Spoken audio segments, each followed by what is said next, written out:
Good evening and welcome to this Wednesday, May 25th, 2022 meeting of the Braintree Town Council's Committee on Ordinance and Rules. We are meeting via Zoom tonight, so all votes will be via roll call. Clerk Semino, could you please do a roll call to start the meeting officially? Councilor Ringus? Here. Councilor Hume? Here. Councilor Flaherty? Here. Councilor Ryan? Here. All present. Thank you, Clerk Semino. Before we get going into our agenda, I just wanted to sort of take a moment of silence. Generally speaking, we hold a moment of silence at the beginning of all of our council and subcommittee meetings to honor our service members serving here and abroad, as well as our law enforcement and first responders. But tonight, I think as we enter this moment of silence, it's also important for us to think of our teachers as well. Many of our teachers return to the classrooms today facing a much different world, but unfortunately, something that's repeated all too often. We have all heard, unfortunately, of the tragic events that occurred in the state of Texas yesterday, where 19 children, second, third, fourth graders, went off to school and didn't return. So we have 19 families to think of, 19 sets of parents, brothers, sisters, grandparents, cousins, families, and friends who will forever and always have an empty seat at their table. Councilor Hume and I served on a school committee together 10 years ago when the Sandy Hook tragedy occurred. And unfortunately, it's 10 years later, and we're still dealing with the same things. And I think it is incumbent upon all of us to find a solution because it appears that we can only do so many moments of silence and hold so many candlelight vigils before we have to embrace an answer to this problem. And I am neither eloquent enough nor smart enough to know what that answer is or how to get to that answer.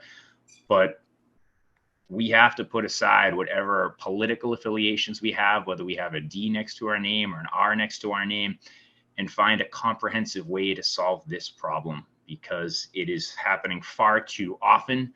And it's something we have to explain to our children far too much.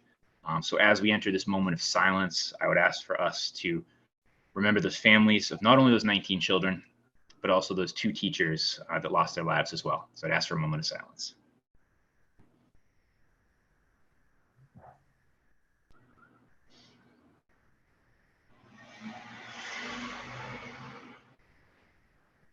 Thank you very much. With that said, we have no minutes to approve this evening. We will be moving directly into old business, which should be 20034, Councilor O'Brien, 8.800, single-use plastic bag reduction bylaw or taking up any action relative thereto. This will just be a quick update tonight, but could we have a motion to take off the table order 20034? So moved. I have a motion by Councilor Hume. Do I have a second? I have a second, I believe, by Councilor Ryan. Clerk Semino, can I have a roll call vote? Councilor Ringus? Aye. Councilor Hume? Aye.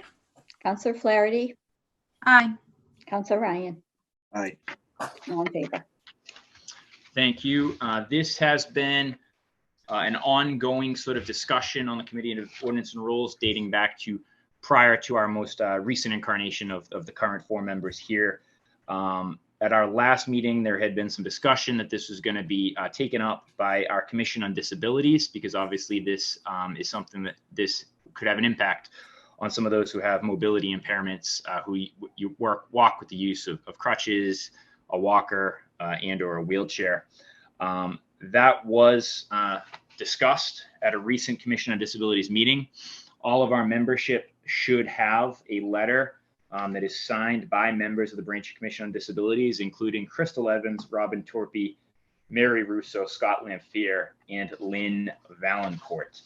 We'd also had a presentation from Sustainable Braintree, and I think my understanding is that Sustainable Braintree and the Commission on Disabilities did speak on this and brought together some sort of, I guess what we say, joint recommendations on the types of bags that might be proposed for use that's been used in other states, other communities effectively, and would have less of an impact on our disabled population. There is some work to still be done. This has not been, from my understanding, Clerk Semina, reviewed by legal counsel for the town. So it would be something we'd have to sort of look at it if we wanted to add it in. I didn't know if any members of O&R wanted to comment briefly on this before we send it off for sort of a look over by the town solicitor's office. Councillor Hume. So I do have the documents you stated, and by the way, Chairman Ringus, well said on the moment of silence. You were very eloquently spoken, so don't discount, but so what, like, well done, very well done, very appropriate, and you're right, we shouldn't have to be doing that, and it's, so thank you for that and for your words. On the letter we received from Braintree Commission on Disabilities, is this just from Crystal, or is this whole Commission on Disabilities representing this letter? I wasn't clear because I know there were some emails saying a letter from Crystal. So does the whole Commission on Disabilities support this letter? Clerk Semino, I defer to you, but my understanding is it did come from the commission itself. Is that accurate? I believe so. I mean, it's signed sincerely, members of Braintree Commission on Disabilities. Okay. I see it, Christina, in through the chair. If I don't know if there's no last name, I don't know if that's Christina's name. If I may, Chairman Ringus, Nicole Taub here. Apologize for not having the video on. I did attend a couple of the Commission on Disabilities meetings where this item was discussed, and there was a vote taken by the body to support the recommendations that were sent back on this matter. So my understanding is that what was received by this committee is on behalf of the entire Commission on Disabilities, not just Member Evans. Great, thank you. Thank you. That's it for me. Thank you. Councillor Flaherty. Thanks. So all I'll say is that the alternative bags that the Commission on Disabilities are suggesting are something that have been used in other communities, and I was curious about them. So I checked Amazon, and you can just order a little supply for yourself at home, and I thought they'd be great for kitty litter. So I ordered some, and I thought I would bring them to you if we were meeting in person so you could sort of see them. But they look a lot like and feel a lot like the plastic bags that you're very well accustomed to with the handles. And I think that Sustainable Braintree is pretty amenable to that line of, to that suggestion. I think that they have some other compromises to suggest, and with regard to the fees, I've encouraged them to write a letter because I think that that would be incredibly helpful. So I hope that the next time we talk about this, we'll have a letter from them, sort of really clearly identifying their point of view on this issue, and then I think it would be worth the time for the Chamber of Commerce to take a look at what the Commission on Disabilities and what the Sustainable Braintree is suggesting, and maybe come up with a letter that is not neutral, to kind of, either muddy the waters or clarify things. I don't know what it would be, but I think it would be good to go back to them with changes in how the ordinance would be construed if we were really seriously considering them. That's all. Thank you, Councillor. I agree.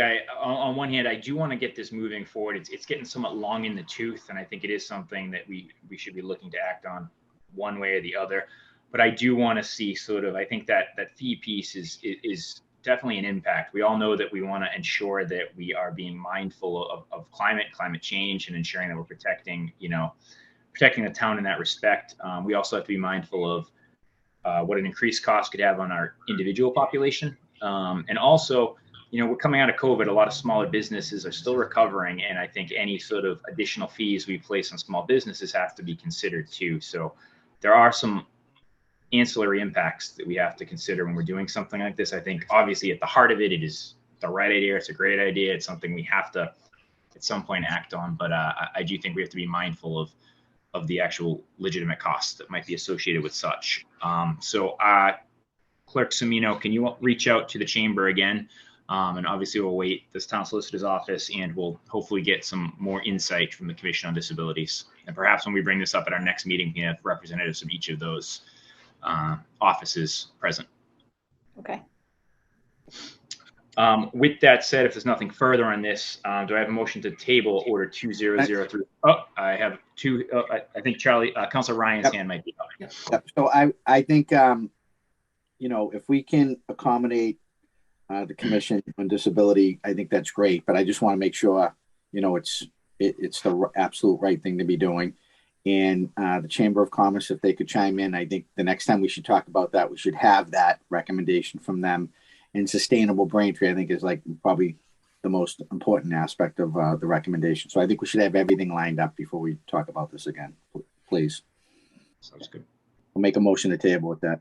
I think actually before, if you could hold that motion, I believe that Councilor Hume had her hand up. Councilor Hume for the second. I do, and I'm sorry. So I was not on ordinance and rules prior to this, and I could not find anything. So if it's already been discussed prior to this year, I apologize. Quincy has already done this. Has anybody, representatives from Quincy, either information been shared with this committee, or have we had anybody from Quincy on how they did their program and how it was rolled out? Because they're now plastic bag free, to my understanding. Quincy has not appeared before us. We had reached out to our representatives on Beacon Hill in terms of Senator Keenan, Senator Timilty, and Representative Cusack's office, and Senator Keenan's office sent over some information relative to where the statewide plastic ban currently stands, but we have not had any local communities that have reached out. So Clerk Semino, perhaps before we get this back on the agenda, you and I could put our heads together, maybe get a representative from Quincy over as well. Mm-hmm.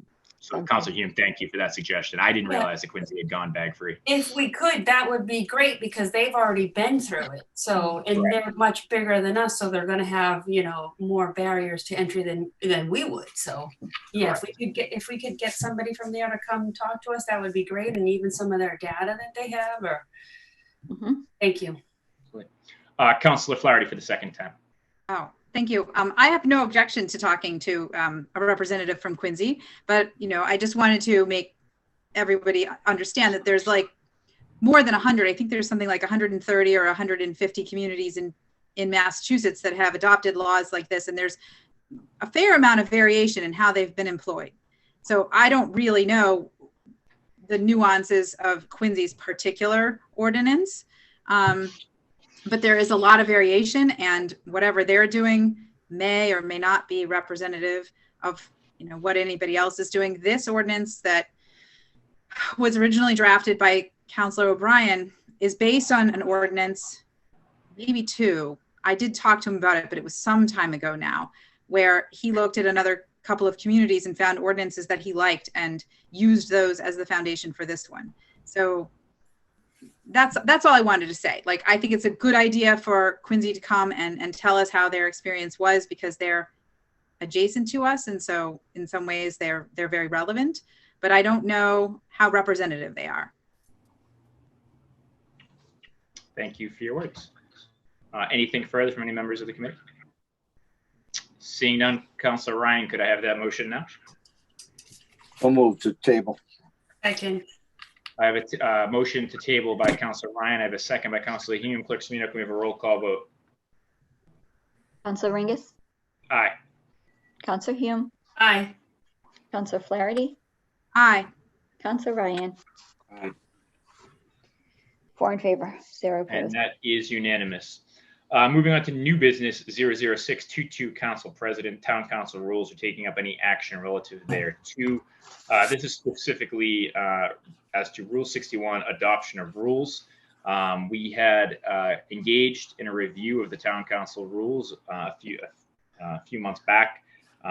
When this was presented to the full council, there was a recommendation to send it back to the Committee on Ordinance and Rules by Councilor O'Brien to have the committee review specifically Town Council Rule 33, and that is the only rule that we'll be addressing tonight. So with that said, I do want to thank Chief of Staff Taub for being present with us as well. Councilor O'Brien could not be present, but I think he made his commentary somewhat well known at the full council meeting. With that said, I do see that Councilor Ryan has his hand raised, so I will defer to Councilor Ryan. Thank you, Chairman Ringus. So my concern with this proposed motion is that, you know, if something's coming from the mayor's office and they want to refer it to the council, I think they should be able to do that. And I don't think we need all the information when something gets referred. I think we need all the information in a timely manner. And that's not always when it gets referred. I think if something's going to a subcommittee, you need to have all the information in advance of the subcommittee meeting. And if someone is the chair of a subcommittee, they don't need to schedule a meeting until they have all the information. I think, and Councilor Hume had a very good point the night this was discussed. We had an issue before us for the Mass School Building Authority, and you have schedules to keep and votes to take. And if we're not going to vote on something because we don't have all the information, we might be shooting ourselves in the foot. So I don't agree with this. And I wish I had spoken up the night that it was proposed. I hope that's not bad luck that a black cat just crossed up. But so I just think it's not the right thing to do for the council. I think I will certainly be speaking against this at the full council meeting. You know, I know it can be frustrating waiting for things from the mayor's office sometimes, and I've been on the council for a little bit of time now, and I know everybody tries to do the best job they can do. So I'm not really looking to tie anybody's hands or make our job maybe harder to do. So I'm not in favor of this, and I'm going to vote against it. Thank you, Mr. Chairman. Thank you, Councilor Ryan. I believe it was close, but I think the tiebreaker went to Councilor Hume for getting her hand up first. Yeah, my little raise hand's not working, so my apologies. I do echo the previous speakers, and as I stated when this was referred, this rule came about years ago for the full council. There are, as was Councilor Ryan stated, there's things that come before us that we have strict deadlines.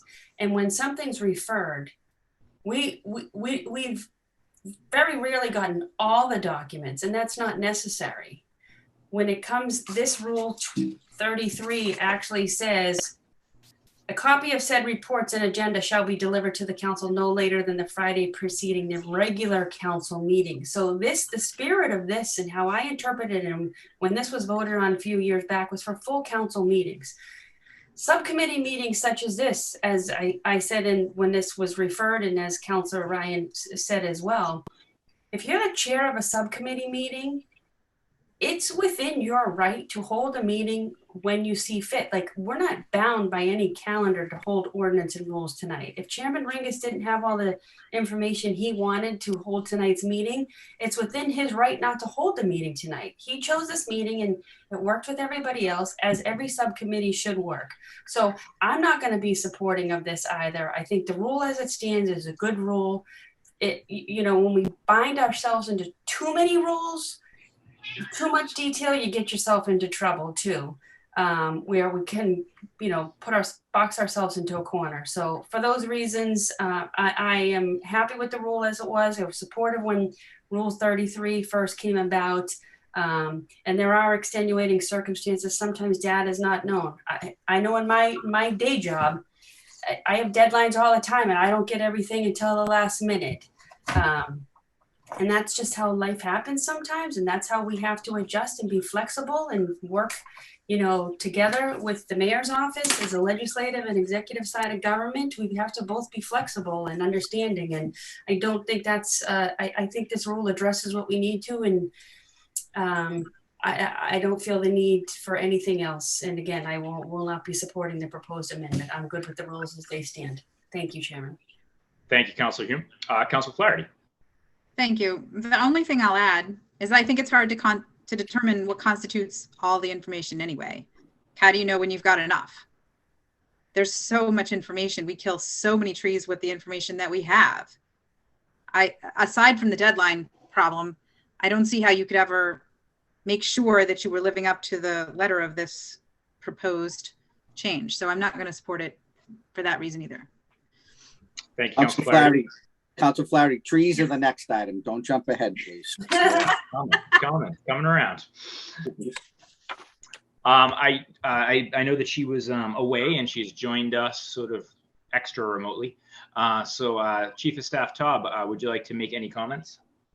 Certainly. Thank you, Chairman Ringus. And for folks who don't know, I'm actually joining you from Texas. So your words earlier in the moment of silence was particularly touching. It is a fair bit of distance away from where my family is, but it still hits equally close to home for me, as I'm sure it does for anybody that sends children to the schools or teachers into the classroom. So I do want to take a minute to say thank you for that. You know, I think, and I think Clerk Semino would agree, and I hope she'll jump in if she doesn't, what we have put together over the last couple of years, I think is a system that works. It's a system that complies with the open meeting law as far as providing necessary information for purposes of the agenda. And in the circumstances where we cannot provide at least a memorandum detailing the referral, you know, the office does its best to provide an estimated timeline or reasonable expectation for when that information is going to be provided. And it's funny because as we sit here, an item will appear on the agenda Tuesday evening for referral that's not going to have a memorandum accompanying it because the trip that I've just taken was somewhat unexpected. And so the reality is that sometimes things come up that prevent the provision of kind of that additional paper to support the referral on the agenda. But what is always met are our legal obligations under the open meeting law in order to provide the public and the council with at least a description of the item that's being referred. And it is when that matter is substantively going to be taken up in committee that further information is always provided in advance of those conversations. And so I appreciate the commentary from the members of the committee. And I would hope, again, that Clerk Semino would agree that the system that we have in place is a system that is working and that we continue to strive to ensure that the members of the council have the necessary information in order to proceed and review materials as they come down from the mayor's office. So thank you very much for the time. Clerk Semino. If I may, I just want to agree with the Chief of Staff that the Clerk of the Council and the Chief of Staff have a very open line of communication. She will always try and let me know when something is in need of being referred and if something is going to be later than being included with the documentation at the full council meeting. So we do have a very open line of communication and it seems to work on my end. Of course, I'm not the one voting on these items, so I'll leave it at that. Thank you. Thank you, Clerk Semino. Any other members for the second time? Seeing none. I was not present at the full council meeting when this was referred back. I was actually a little surprised that it did get referred back when I found out. Although I understand frustration that can arise from feeling that you don't have everything that you want to make an informed decision. I think based on what every speaker has said, sometimes you can't anticipate a deadline coming up. I think Councilor Ryan hit the nail on the head. You know, MSBA has deadlines that are very, very fixed, and we don't want to write a rule that puts us in a situation where we're now sort of going against our own rules because we have to hit a deadline because of, you know, when myself and Councilor Hume from having been on the school committee, there is a plethora of deadlines and paperwork that have to be filed in a timely manner to get certain things done. And we don't want to be in a situation where we're missing out on, for example, MSBA money. I would hope that Clerk Semino and the Chief of Staff's office would continue to work together to ensure that we do have everything needed for each meeting that we have items on the agenda. But I do think that it has worked. Does it work always? Are we sometimes frustrated? Yes. But I think if we just continue to enhance that relationship, and if individual counselors, you know, have issues with timing of things, I think hopefully they can bring that to Clerk Semino's attention, and she can thus bring that back to the chief of staff's office or the mayor's office. So I would follow along with what my other members have seemed to expressed, and I would like to keep Rule 33 as it currently exists. So with that said, do I have a motion? And how we would make a motion? They need a motion to send it back to the full council with an unfavorable recommendation to amend as noted. Second. Well stated. I have a motion from Councillor Hume. I have a second from Councillor Ryan. Clerk Semino, can I have a roll call vote? Councilor Ringus, Aye. Councilor Hume, Aye. Councilor Flaherty, Aye. Councilor Ryan. Aye. 4 in favor, 0 opposed, unfavorable Okay. recommendation. And that is unanimous, being returned to the full council with an unfavorable recommendation. Moving on to our last piece of new business tonight, 22037, Council President, tree protection ordinance or taking up any action related thereto. This was just put on the agenda as sort of an initial read through. And there is going to be future discussion and the invitation of various stakeholders to be present when we actually go over this. Council President Borica had crafted this ordinance with the help, I believe, of the town solicitor's office. She has brought this forward. She does send along her apologies. She could not make this meeting due to her appearance at a partnership meeting and then also a family commitment with one of her children. Based on that, she will be present at our next ONR meeting when we address this. Melissa Santucci Rossi from our planning department is also reviewing this ordinance and will be meeting with our council president on it. And I believe that legal, if I'm not mistaken, Clerk Semino is also reviewing the ordinance to ensure that it complies with any legalities. Correct. That's accurate. With that said, everyone should have had the proposed ordinance, I believe, along with President Borica's letter. Is that correct, Clerk Semino? Memo to you, yes. With that said, any sort of questions or comments on that at this time? Seeing none. Do I have a motion to table order 22037? Motion to table. Second.